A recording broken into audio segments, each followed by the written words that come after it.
Doctor Salman شاہ صاحب thank you so مچ، آپ نے ہمیں جوائن کیا ہے۔ یہ فرمائیے گا کہ کیا پاسبل ہے کہ این ایف سی ایوارڈ اسی شیپ اور فارم کے اندر رہے اور فیڈریشن پاکستان کی اکنامکلی فائنینشلی جو ہے وہ ایک وائبل اینٹی رہے؟ کیونکہ اب ابھی تو وہ وائبل اینٹی ہی نہیں ہے، پہلے دن سے ہی وہ پہلا قدم بھی جو ہے وہ ڈیٹ سے اٹھاتی ہے اور پھر ہزاروں ارب روپے جو ہے وہ اس کو پورے سال اس کی ضرورت رہتی ہے، اور اس کی ایک بڑی وجہ یہ ہے کہ جو ہمارا این ایف سی ایوارڈ ہے اس نے ہماری چولہے ہلا دیے ہیں۔ ظاہر ہے کہ وہ ایک وائبل فارمولا نہیں رہا ہے۔ کیا این ایف سی ایوارڈ کو اسی شیپ و فارم میں رہ کے ہماری وفاق جو ہے وہ فائنینشلی وائبل رہے گی؟ دیکھیں کامران خان صاحب، آپ نے بڑا ایک امپورٹنٹ سبجیکٹ ریز کیا ہے اور بہت ہی اس پہ ڈیبیٹ بھی ہو رہی ہے اور آپ نے خاصے ویو پوائنٹس اس میں دیے ہیں، اور ظاہر ہے کہ یہ پوری اکانومی جس طرح اس وقت سسٹینیبل نہیں ہے، وائبل نہیں ہے، اسی طرح این ایف سی ایوارڈ بھی ڈس فنکشنل ہے، اسی طرح ہمارے حکومت کے جو سٹرکچرز ہیں وہ بھی ڈس فنکشنل ہیں۔ تو سب سے امپورٹنٹ چیز جو ہمیں اب ڈیسائیڈ کر لینی چاہیے 75 سال کے بعد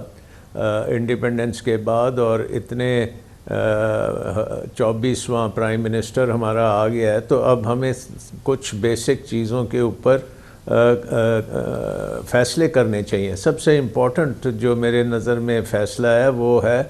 کہ اسٹیٹ کا رول ہے کیا اسٹیٹ نے سارے کام کرنے ہیں یا ہم نے مارکیٹ سے کچھ کام کرانے ہیں؟ دنیا تو مارکیٹ سے چلتی ہے، آپ نے دیکھا کہ سوویت یونین کولیپس ہوا، اس کے بعد مارکیٹ اکانومی پوری دنیا میں پھیل گئی، لیکن پاکستان میں ابھی بھی ہمارے ملک میں 70 سے 80% ایکٹیویٹی جو ہے اکنامک ایکٹیویٹی وہ آپ کی اسٹیٹ کے ہاتھ میں ہے، اور ہونی اس کو مارکیٹ کے پاس چاہیے۔ سو نمبر 1 آپ نے ڈیسیجن کرنی ہے کہ رول جو ہے اسٹیٹ کا وہ کیا ہے۔ میری نظر میں رول جو اسٹیٹ کا ہے وہ بہت چھوٹا ہونا چاہیے کمپیئر ٹو اس وقت جو ہمارا رول ہے، اور اس میں زیادہ اسٹریٹجی، پالیسی اور ڈائریکشن، ویژن، یہ چیزیں ہونی چاہیے جس کے نتیجے میں ہم نے آگے چلنا ہے۔ اس کے بعد پھر ہم نے دیکھنا ہے کہ فیڈرل گورنمنٹ ہماری کیا کرے گی،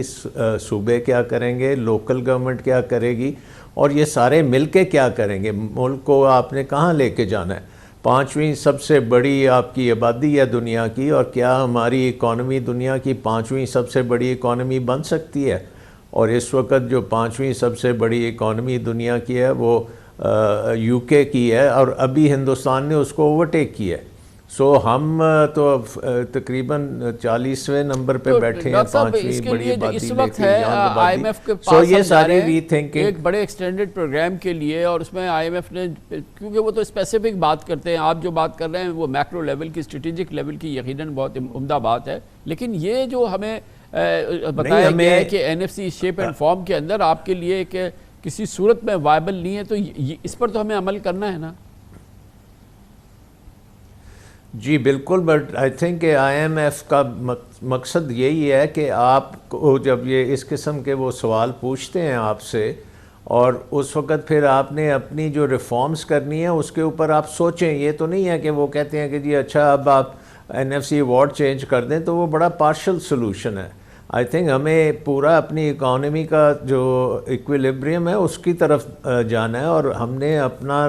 دیکھنا ہے کہ اب ہم نے کیسے گرو کرنا ہے، کیسے یہاں پہ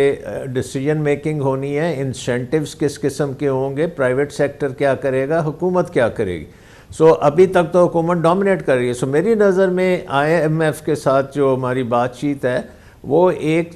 10% ہے ہماری اوور آل اکنامک ایشوز کا، اور دوسری سائڈ پہ ہماری ریفارمز ہیں حکومت کی اسٹرکچر کو بدلنے کے لیے، حکومت کے پروسیسز کو بدلنے کے لیے، حکومت ڈاکٹر صاحب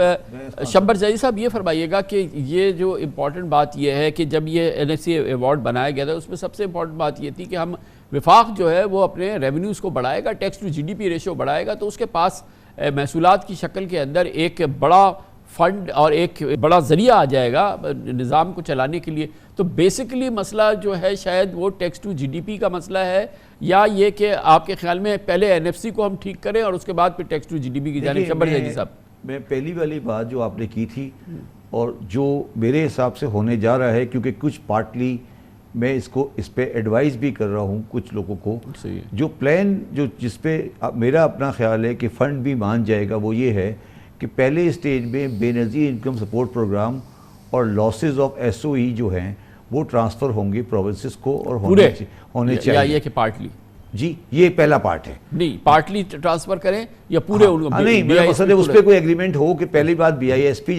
جانا چاہیے اور ایس او ہی جانا چاہیے, تو وہ ایک آپ کہہ لیں کہ ایک پہلا اسٹیج کور ہوتا ہے. دوسرا اسٹیپ جو ہوگا کیونکہ ان دو کے لیے شاید آپ کو آئینی ترمیم کی ضرورت بھی نہیں پڑے, مطلب اس پہ آپ بات کر سکتے. دوسرا اسٹیج جو آئے گا وہ یہ آئے گا کامران صاحب, وہ یہ ہے کہ میں